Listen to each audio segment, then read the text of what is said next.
Welcome to the Intrazone Roadmap Pit Stop March 2024 edition. This is a bonus monthly show that answers that burning question in your mind. What is rolling out now for SharePoint and related technology in Microsoft 365? And no fooling, you're here on April 1st, not going to do it. Just the facts and the updates, no fooling around. Okay, I might have one April Fool's joke planted within the mix. See if you can pick it out right quick. But beyond the foolin', not foolin', we're going to focus on everything that landed this month across employee engagement and teamwork, a few related items, and the always fun teasers looking into next month. This is your podcast, your 30-minute pit stop to stay ahead of the ever-curving Microsoft 365 roadmap. Before we get into the roadmap items, I have 3 timely events that I think you're going to want to know about, and I certainly want to make sure you know about. And of course, if you want to share them widely and broadly with your peers, partners, customers, anybody that will listen, I think these are 3 good events that are just around the corner, if not just in a couple of days. The first one is on April 3rd. It is the New Planner Meet the Makers. This is an online event. You can go and join in the action at aka.ms/newplanner/launch and see what they've been up to, both from how they did it and the what it is that the new planner is all about. Now, if you have any further questions about the new planner, on the next day, on April 4th, is the new planner AMA, Ask Microsoft Anything. This is online in the Microsoft Tech community, and you can get there and pre-plan it and register at aka.ms/newplanner/AMA. Now, just a little bit further down, but in the month of April is when it starts, so I want to let you know, and hopefully you join us in person on April 30th through May 2nd is the Microsoft 365 Community Conference. This is in Orlando, in Florida. Best way to go to learn about it is to go check it out at aka.ms/m365conf24. I also have a great event guide that'll tell you all the things that Microsoft is planning. You can get to the Microsoft 365 Community Conference event guide by going to aka.ms/m365con/2024/guide. And you will see everything that we're planning alongside all of the great community leaders, MVPs. It's going to be a really great time to get the news and product updates, to listen to the depth information from a lot of great subject matter experts across pretty much anything you can have ever imagined that you want to get information on. And just the value of community, that long-term conversation, to be able to fully understand a concept, to be able to ask your questions, and of course, to be able to provide feedback.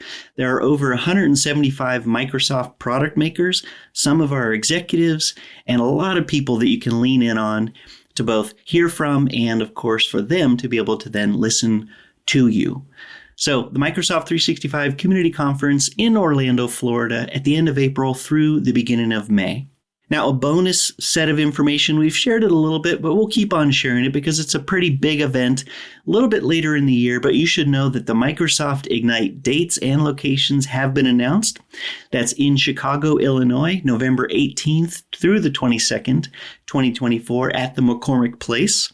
Imagine this is a convention center that offers a combined total of 2.6 million square feet of exhibit space, 1.2 million square feet on all one level, making it the nation's largest convention center. So that is a lot of space for Microsoft news, Microsoft content and views and perspectives from partners and customers, and of course, that value of community. That will come through loud and clear, all of the above, in Chicago, November 18th through the 22nd, Microsoft Ignite. There is a great Microsoft Ignite Unplugged episode 20 titled Mark Your Calendar. So if you didn't just mark your calendars by the information that I shared, check out their blog. I'll also put a link that gives you a 360-degree tour of McCormick Place.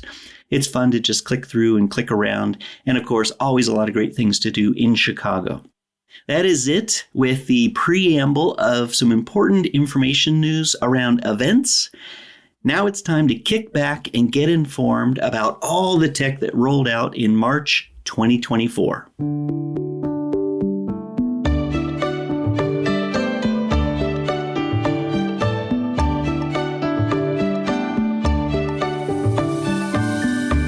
As we always do, we're going to start with employee engagement, and the first item is all about SharePoint in Microsoft 365, a really nice feature that's gotten some really nice feedback, new section backgrounds in Pages and News. We've introduced new features that allow you, a page author, to add curated image or gradient color backgrounds to your page sections. This really uplevels the ability to add a little bit of shading to add a more customizable look and feel. The update includes improved focal points, fill mode, overlay, and opacity settings that ensure really good accessibility. Not only do they look great, but they really do look great for everyone. You'll find all the new goodness when you edit a page or news article. Go to a section. In edit mode, the section panel. Select Edit Section. Then you can choose an image or gradient color from background options. When you set a background, a see-through overlay will be added automatically to make the text easier to read. Again, the focus on accessibility. Note, when you send a news post as an email, SharePoint theme colors will be used in place of section backgrounds that aren't supported in email, making sure that you represent as best as you can. And certainly we're always tweaking the back end so that we can be inclusive of all of your design choices when somebody's on a SharePoint page or when that page meets them in their inbox. All right, the next item, answers in Viva content in Microsoft Search. So lots of great Microsoft Viva-driven answers now bubbling up through your Microsoft Search results. You'll soon be able to search for and find high-confidence matching questions in answers in Microsoft Viva and communities in Viva Engage. That's the default experience.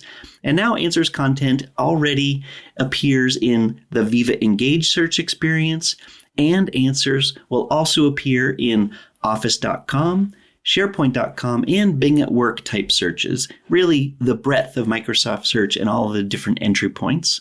And you'll be prompted to try posting your questions into answers. Answer users also receive the Answers Digest, which collects relevant questions recipients that may be able to answer in one convenient interactive email. I've received this a couple times, and it's really easy to provide an answer. And of course, if you're not the right subject matter expert, then you just put that email into another folder or click delete. But always the value of providing your knowledge forward, and to be able to do that from email is really powerful. Licensed Answers in Viva users will be able to post a question to Answers in Viva right from within Microsoft Search. So a lot of great capabilities, especially when people are in that I need to find an answer mode. Well, now you can right from within Microsoft Search. All right, I have a nice SharePoint Premium update for you. SharePoint Premium users can now enable and disable unstructured, structured, and pre-built document processing individually. These are capabilities to automatically classify files and extract information, services that work best for unstructured documents such as letters or contracts. And based on feedback from IT pros, Microsoft 365 admins, after signing up for the pay-as-you-go service, can now turn off each individual document processing service across their tenant. So that means admins are now able to turn on or off unstructured document processing, structured and free-form document processing, and pre-built document processing. So I say to you, get processing or not, as you prefer, both from an end user perspective with the right rails and preferences as adhered to by IT. Now, a little bit from an IT perspective, moving into the next item, which is really targeted at developers. But I think it's in conjunction with what developers need to know, and of course, what IT needs to know in terms of what developers can do. This is about the managing the SharePoint embedded containers through the SharePoint Admin Center. Microsoft SharePoint Embedded, as a reminder, currently in public preview, is an API-only solution empowering app developers to leverage the file and document storage in Microsoft 365 to create a line of business application or multi-tenant type applications, leveraging the value of the content service, but in your own applications. A first-party example of this is Microsoft Loop. Microsoft Loop uses SharePoint Embedded within its application by default, and it's a great example of what a custom application could do should that application, your custom application, leverage SharePoint Embedded as the repository for its backend. With this rollout, alongside PowerShell, consuming tenant admins have the added ability to manage SharePoint Embedded applications registered in their tenant directly through the SharePoint Admin Center. This is all managed by a new assignable SharePoint Embedded administrator role in the Microsoft 365 Admin Center. That's where you assign it. Once delegated, embedded administrators can log into the SharePoint Admin Center, and then from there can view a list of SharePoint embedded containers created in their tenant, including details such as storage used, created date, owner, labels, and so on. You can also view owner, manager, reader, and writer user permissions that have been assigned to that SharePoint embedded container across containers. You can also soft delete and restore SharePoint embedded containers, or should you decide to, you can, from this new interface and as an assigned SharePoint Embedded delegated admin, you can permanently delete a SharePoint Embedded container. So lots of capabilities, the real value of being able to delegate to somebody who's going to manage that part of the business. And of course, it shouldn't feel any different than any other assigned role, but it's a relatively new one. And we want to make sure that you know that it's available, what it can do, and give it a try.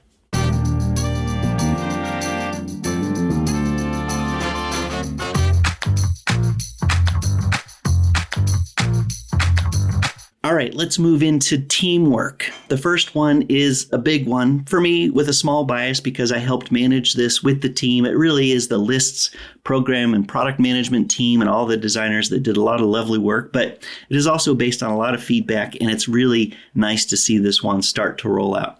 It is Microsoft Lists, the new forms experience.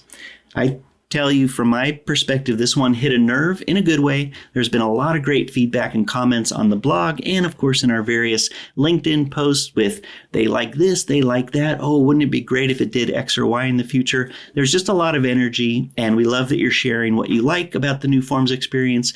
And of course, keep the feedback coming of what you have as hopes and dreams to come next to make them even more customizable and powerful. But to tell you a little bit about them so that you know what they are, if you haven't tried them or heard about them yet, here we go. In Microsoft Lists, list owners and collaborators with permission to edit the list will be able to collect information on their list with these new native list forms. List forms can be created quickly and shared with just a link. The recipient can focus on filling out the form without seeing your full list, which is the greatest part. And then all submitted responses appear immediately as new list items that list collaborators who have access or are members on that list can now see and refine and work with. The list forms work well in scenarios such as recruitment tracking, managing various orders as they come in, tracking customer issues, filling out expenses, etc. For example, an event organizer can create and manage multiple forms for the same list to track attendees, feedback, logistics, and more, with each form collecting a different part of the full list item within the list. Here's one example. We just used this internally to run the internal call for content to several hundred people within Microsoft, who then submitted several hundred breakout session ideas for the Microsoft 365 Community Conference that I mentioned earlier. My team represented the core content planning team, so we built out the list in the list form and then distributed it to a lot of people using the new lists forms, which gave us a really nice, easy way to collect information from everyone without overexposing our full session planning list, which then was a great way to turn on a few rules and add a little bit of logic and, of course, a little color formatting to then triage and narrow down to about 80 final sessions from what I would say was roughly 250 to 300 session submissions. So A couple notes when you're using this. When you create a form in a list, you can only share the form as a link that allows anyone in your organization to fill out and submit. You cannot share the form with different permissions at this time. It is for sure some known feedback, and the team is hard at work thinking about that for the future. Forms will not appear on lists or sites that do not allow sharing a link with organization members. If you've set the permissions and some of the logistics around how people can access to a site, certainly it will adhere to that. And note, the plus add new item will continue to work as before for those that have access to the list. So the form is a great way to collect from outside the list, but of course you can add new items through the plus add new item button. And last, I'd like to re-emphasize the point. The number one question that I saw, and certainly my peers were answering alongside me, was new forms experience. This new Microsoft Lists forms experience is native within Lists and does not use or require Microsoft Forms, Power Apps, or Power Automate. Quick note, all previous integrations still exist. If you want to further configure and customize your list, you can certainly do that for scenarios like reaching anonymous audiences, showcasing a number of data sources in one view, or adding rich business logic, respectively what those different applications then allow with their integration with Microsoft Lists. However, for many internal information collecting and collection scenarios, these list forms are beautiful. They'll save you a lot of time as they don't require any setup. They don't require any additional skills, and they just work. They just work really well. Give it a try. The new list form experience is a great added feature to Microsoft Lists.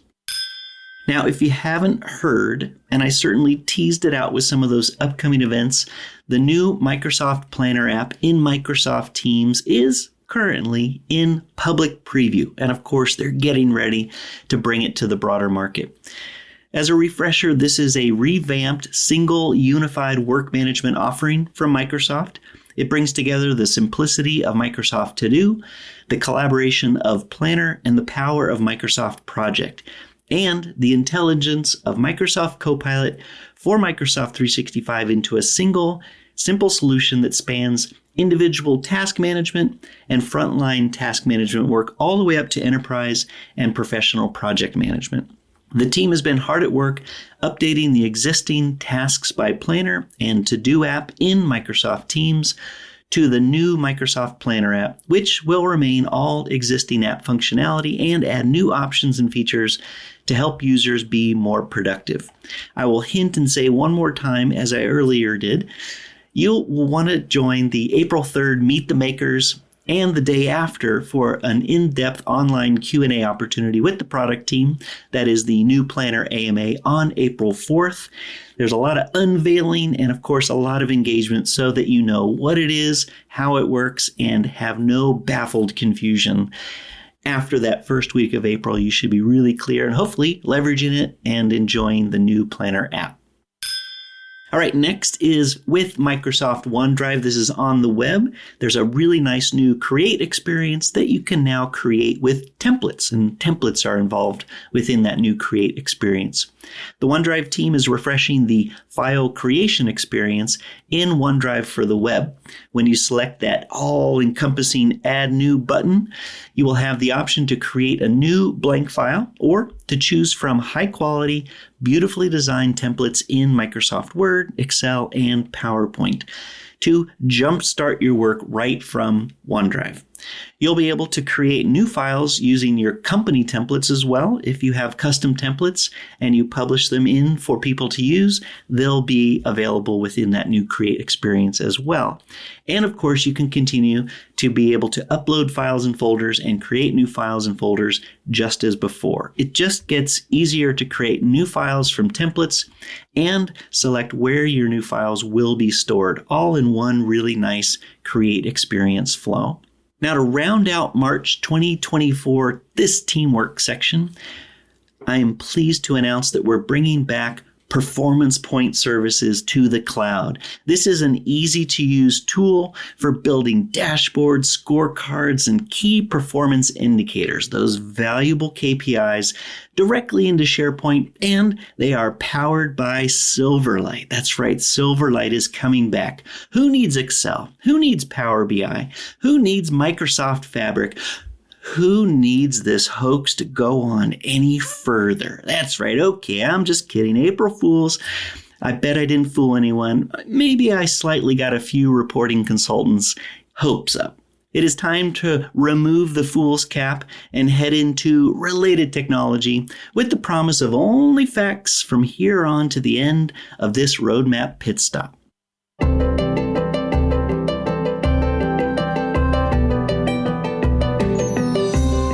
I've got two quick related items this month, one from Viva Land and one set of announcements coming from the land of Teams. We'll start with Viva. This is Viva Goals is getting that ubiquitous new URL. Like we noted for Microsoft Loop a few roadmaps ago, and as part of the broader effort to bring Microsoft 365 apps and services onto the single cloud.microsoft domain, you can now access Viva Goals with a new URL. Just type in goals.cloud.microsoft. In fact, I just typed in goals.cloud.microsoft into my web browser, and up popped the swoopy teal Viva Goals logo, followed by access to all of my and my team's FY24 OKRs. It was easy, and hey, the domain is active. You can learn more about the broader domain change. I'll have a link in the show notes and in the blog. And just so you know, we're onboarding a lot of new Microsoft 365 apps onto this new URL structure, the cloud.microsoft domain. So it's great to have Viva Goals on board, and certainly look for more to come. Now, the next related item is really a package of a bunch of announcements that I thought was important that landed this month at the Enterprise Connect event. This is Microsoft Teams setting and building a foundation for the future. So this is just a quick unpacking of a couple of new blogs from Jeff Tieper and Nicole Hershkowitz. But in a summary recap during the event, the Microsoft team shared how we are setting up for standardizing better performance, reliability, and simplicity, baked in with a couple of nice AI announcements.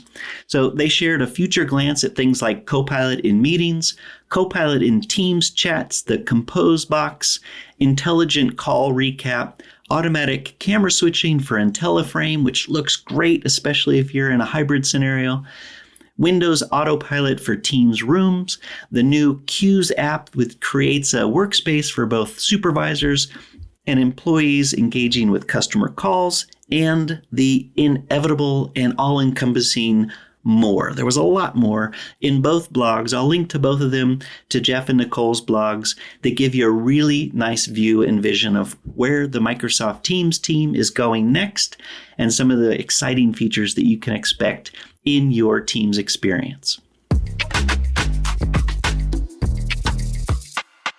With that, we have reached the April 2024 teasers. Are you ready to be teased twice? Let us move into the near future, one that often predicts with high certainty. We will focus on two future Easter eggs, the timely fashion of which we plan to land just around the corner of our collective calendars. Here are two Easter egg teasers for what's coming in April 2024. Teaser number one, building off those new list forms experience, new list innovation comes in the form of approvals for any list. We bake these into a couple of list templates. Now it's available for you to program against any list to get the value of managing approvals per list item. Teaser number two, Microsoft Loop is getting, drumroll,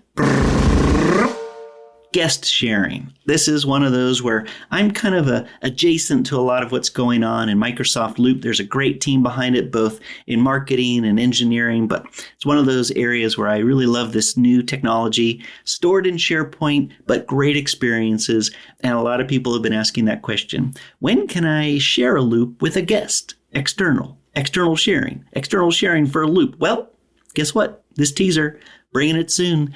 A lot of great information about both these teasers. But for now, that is it for this month's Peek Ahead. We'll share more details and other updates within the SharePoint and related technology, a roadmap pit stop, April 2023 edition next month. We've added a bunch of Learn More links, as you could expect, per feature, plus a list of important resources in the show notes and in the corresponding blog post on the Microsoft Tech community that we publish into the SharePoint community blog. I hope you've enjoyed this roadmap pit stop. Time to take a break and know that you, dear Introzoner, are all caught up. And you can check that OKR off as 100% of meeting your goal for listening to this month's pit stop. If anything still leaves you scratching your head with open questions or concerns, please send us your thoughts and comments to theintrozone@microsoft.com. We're here to put our and your best change management foot forward. Thanks for taking that step with us into the cloud month after month. This is Mark Cashman saying plan a bunch of planner tasks on the roadmap ahead.